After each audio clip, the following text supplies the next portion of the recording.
മാതുലനെ കുറിച്ച് ജ്യേഷ്ഠൻ പറഞ്ഞതെല്ലാം വെറും വാക്കുകളായിപ്പോയി അല്ലേ?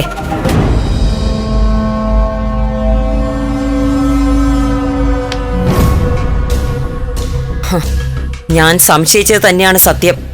മാതുലനും നമ്മളെ കൈവിട്ടിരിക്കുന്നു. മറ്റൊരർത്ഥത്തിൽ പറഞ്ഞാൽ നമ്മളെ മരണത്തിന് വിട്ടുകൊടുത്തിരിക്കുന്നു. സൈരന്ധ്രേ,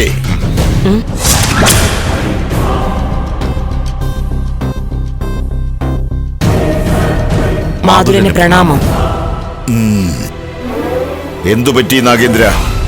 മുഖം വല്ലാതെ വാടിയിരിക്കുന്നല്ലോ. തപസ് അവസാനിപ്പിച്ച മാതുലിനെ തേടി അലയാൻ ഇനി ഇടമില്ല. തോൽവി പേടിച്ച് നാട് വിട്ട് കാണുമെന്ന് സൈരേന്ദ്രി പറഞ്ഞിട്ടുണ്ടാവുമല്ലോ. മാതുര, അത് തപസ് കഴിഞ്ഞ് ഞാൻ നേരെ പോയത് കങ്കാണിമലയിലേക്കാണ്. നമ്മുടെ ഇഷ്ടമൂർത്തികളുടെ മുന്നിലേക്ക്. അത് കഴിഞ്ഞേ നിങ്ങളെ കാണേണ്ടൂ എന്നെനിക്ക് തോന്നി. ദേശമംഗലത്ത് പൂജകൾ ആരംഭിച്ചു കഴിഞ്ഞു. 11 ദിവസം പൂർത്തിയായാൽ പിന്നെ അത് ഉഗ്രശക്തിയുള്ള ദേവീ സ്വരൂപത്തിന്റെ നാടായി മാറും. ഞങ്ങളുടെ ഗതി എന്തായിരിക്കും? തൊട്ടതെല്ലാം പിഴയ്ക്കും. ഭടന്മാരും ഭൈരവനും കുണ്ടലയും തോറ്റുമടങ്ങി. ഇഷ്ടമൂർത്തികളുടെ മുമ്പിൽ നിന്നും മാതുലിന് കിട്ടിയ അരുളിപ്പാട് എന്താണ്? എല്ലാം അവസാനിപ്പിക്കാനോ അതോ സുന്ദരരാജന്റെ അടിമയാവാനോ? അങ്ങനെയായിരുന്നെങ്കിൽ ഇത്രയും വലിയൊരു കഠിന തപസ്സിന് പുറപ്പെടണ്ടായിരുന്നല്ലോ നാഗേന്ദ്ര. ദേവി ചൈതന്യങ്ങൾക്കുള്ള വഴിമുടക്കാൻ ഇഷ്ടമൂർത്തികളിൽ നിന്നും കൽപ്പന കിട്ടിയിരിക്കുന്നു. ബലി വേണം. അങ്ങ് കൽപ്പിച്ചതുപോലുള്ള ബലികൾ മുടക്കം കൂടാതെ നടക്കുന്നുണ്ട്. പോരാ, ഈ ബലി അത്യന്തം വിശേഷപ്പെട്ടതാണ്. ഇതുവരെ ചെയ്തതിൽ ഏറ്റവും പ്രധാനപ്പെട്ടത് കാർത്തിക നക്ഷത്രത്തിൽ പിറന്ന പെൺകുട്ടി. ഈ ഭൂമിയിൽ ജനിച്ചു വീണിട്ട് 181 ദിവസം മാത്രം പ്രായം. ബ്രാഹ്മണ കുലം. പുലരിവെട്ടത്തിനൊപ്പം പിറന്നവൾ. അങ്ങനെ ഒരു കുഞ്ഞിനെ കണ്ടെത്തണം. ചുരുങ്ങിയ സമയം കൊണ്ട് ഇത്രയും ഇളം പ്രായത്തിലുള്ള ഒരു പെൺകുട്ടിയെ കണ്ടെത്തുക എന്ന് പറഞ്ഞാൽ 6 മാസം പ്രായമായ കുഞ്ഞിനെ തിരയാൻ എളുപ്പമല്ലേ? സമീപ പ്രദേശങ്ങളിൽ അടുത്തിടെ നടന്ന ജനനങ്ങൾ തിരഞ്ഞാൽ മതിയല്ലോ. ആ കൂട്ടത്തിൽ അങ്ങനെ ഒരു കുഞ്ഞുണ്ട്. ഒരു കാര്യം മനസ്സിലാക്കിക്കൊള്ളൂ.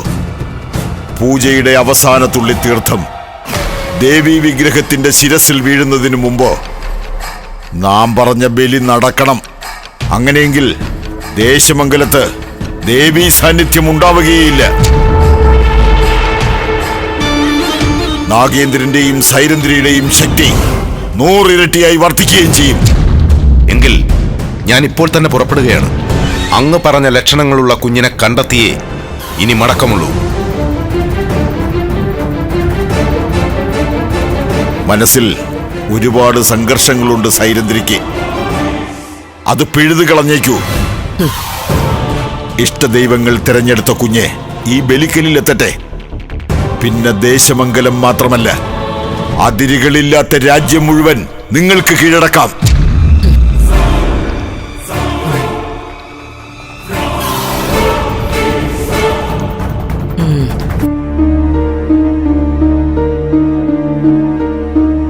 പഞ്ചമി,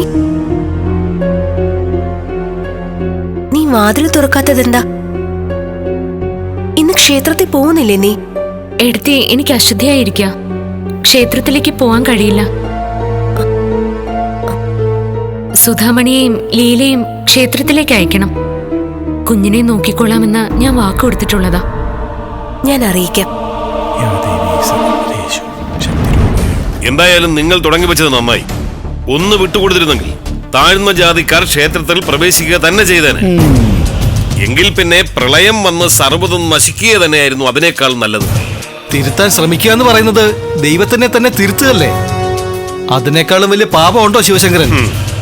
നാടുപായുന്ന തമ്പുരാക്കന്മാർ എല്ലാ പ്രജകളുടെയും കണ്ണലുണ്ണിയാവാൻ വേണ്ടി ചില കാര്യങ്ങളൊക്കെ വിളിച്ചു പറയും. പക്ഷെ തിരുത്തേണ്ടത് നമ്മുടെ ബാധ്യതയല്ലേ? ഞങ്ങളൊക്കെ എന്നും ശിവശങ്കരന്റെ കൂടെ തന്നെയുണ്ട്.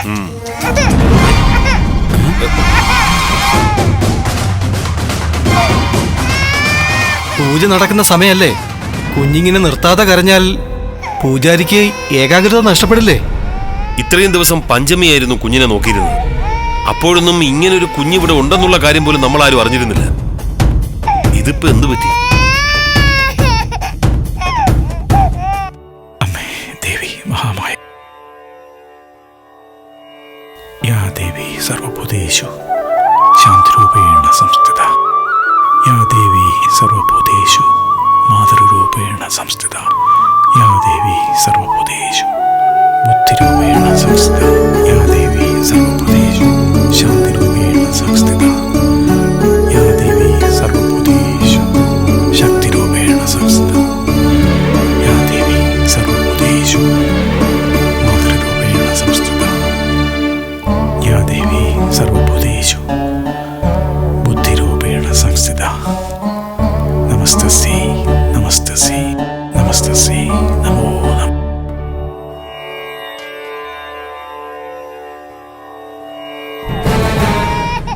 എന്താ ഈ കാണിക്കുന്നത്? കുഞ്ഞിന്റെ കരച്ചിൽ പുറത്തു കേൾക്കാൻ പാടില്ലെന്ന് പറഞ്ഞിട്ടുള്ളതല്ലേ? തമ്പുരാൻ, എന്ത് ചെയ്തിട്ടും കരച്ചിൽ നിർത്തുന്നില്ല. കാരണം എന്താണെന്ന് മനസ്സിലാവുന്നില്ല. നീ ഒരു അമ്മയല്ലേ? ഒരു കുഞ്ഞിന്റെ കരച്ചിലിന്റെ അർത്ഥം മനസ്സിലാക്കാൻ എന്താണ് ഇത്ര ബുദ്ധിമുട്ട്? തമ്പുരാൻ ക്ഷമിക്കണം.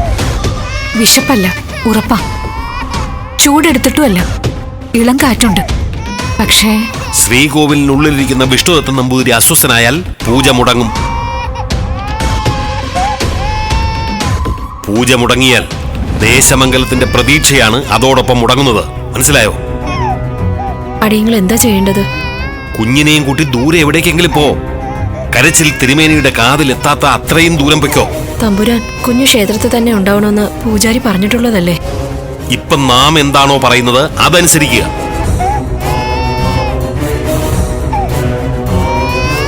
ദേവിയെ പൂജിക്കാൻ വന്നിട്ടുള്ളവനാണ് പൂജാരി, അല്ലാതെ പൂജാരിയെ നിങ്ങൾ പൂജിക്കണ്ട. മനസ്സിലായോ? കുഞ്ഞിന്റെ കരച്ചിൽ ഇനി ഇവിടെ കേട്ടുപോകരുത്.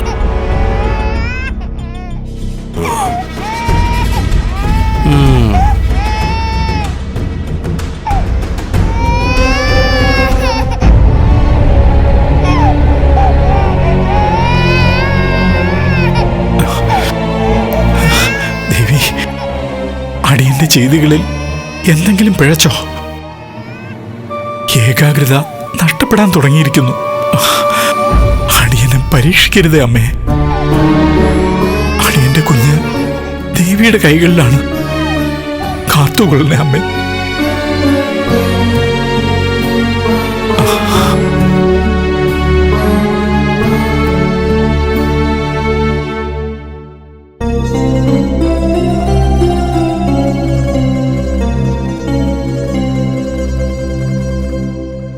തിരുമേനി, ഒന്ന് വരുമോ?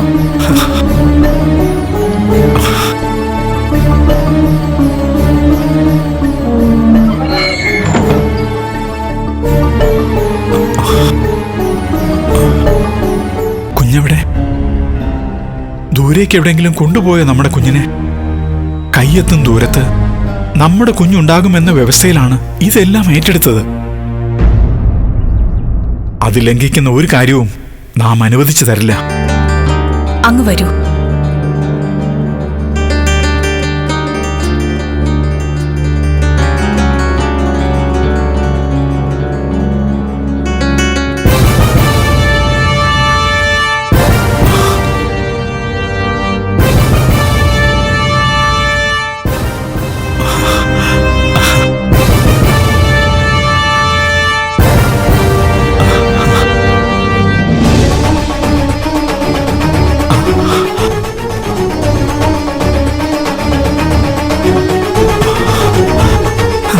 കൊട്ടാരക്കെട്ടിലെ ആനയാ മണിക്കുട്ടി.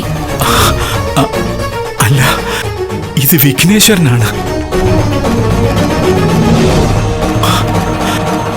കർമ്മങ്ങളിൽ വന്ന വിഘ്നം പരിഹരിക്കാൻ നേരിട്ട് എഴുന്നള്ളിയ വിഘ്നേശ്വരൻ.